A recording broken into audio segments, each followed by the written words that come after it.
Hello friends, assalamu alaikum. Welcome to my channel Ask Tamil. நான் உங்க சாய் ராஷிக். இன்னைக்கு நம்ம சேனல்ல கதவு, கட்டில், ஜன்னல் எல்லாம் இருக்கக்கூடிய மர வேலைப்பாடுகள்ல ரொம்ப அழுக்கா இருக்கும். எட்ட இருந்து பாக்கும்போது தெரியாது. கிட்ட போய் பார்த்தோம்னா அவ்ளோ அழுக்கா இருக்கும். சோ அந்த அழுக்கு வந்து எப்படி நீக்கி பாலிஷ் போட்ட மாதிரி புதுசு மாதிரி ஆக்குறது தான் இந்த வீடியோல பார்க்க போறோம். ரொம்ப சிம்பிள் தாங்க. கண்டிப்பா வீடியோவை ஃபுல்லா பாருங்க.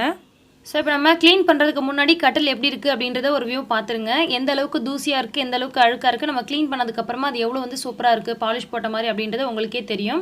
இப்போ வந்து இந்த மாதிரி ஒரு பிரஷ் எடுத்துர்க்கேன். இத வந்து ஃபர்ஸ்ட் நம்ம துணிவெல்லாம் அதுவும் வச்சு துடைக்காம இந்த மாதிரி ஒரு பிரஷ் வந்து நம்ம வச்சு அத ஃபுல்லாவே அந்த டஸ்ட் எல்லாம் முதல்ல எடுத்து விட்டுறலாம். உங்ககிட்ட இந்த மாதிரி பிரஷ் இல்லன்னு சொன்னா கிச்சனோட சிங்க்லாம் க்ளீன் பண்றதுக்கு நம்ம ஒரு பிரஷ் வச்சிருப்போம் இல்லையா, அத கூட வச்சு நீங்க இதல க்ளீன் பண்ணிக்கலாம். அப்படி இல்லனா நம்ம ஷூ பாலிஷ் போடக்கூடிய அந்த பிரஷ் கூட வச்சு இந்த மாதிரி நம்ம டஸ்ட் எல்லாம் வந்து ரிமூவ் பண்ணிக்கலாம் ஃபர்ஸ்ட்.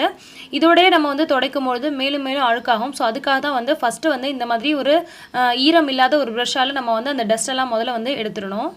ஃபர்ஸ்ட் இந்த மாதிரி பிரஷ் வச்சு நம்ம க்ளீன் பண்ணும்போதே ஓரளவுக்கு நல்லா அந்த டஸ்ட் எல்லாம் போயிட்டு நல்லா க்ளீன் ஆன மாதிரி தெரியும். அடுத்து வந்து பாத்தீங்கன்னா வினிகர் எடுத்துருக்கோம். வினிகர் வந்து இந்த மாதிரி ஸ்ப்ரே பாட்டிலோட மூடியை வந்து போட்டு வச்சிருக்கேன்.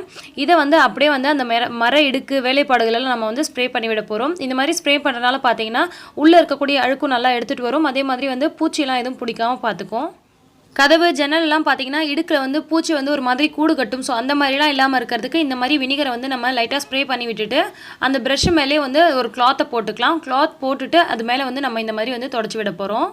ஜஸ்ட் ஏதாவது ஒரு காட்டன் கிளாத்தை போட்டு நம்ம கையால தொடச்சாலே போதும். இந்த மாதிரி பிரஷ் வச்சு நம்ம அது துடைக்கிறதுனால அந்த இடுக்குல இருக்கக்கூடிய தண்ணி எல்லாம் வந்து ஈரம்லாம் பாத்தீங்கன்னா நமக்கு நல்லாவே சூப்பரா வந்துரும்.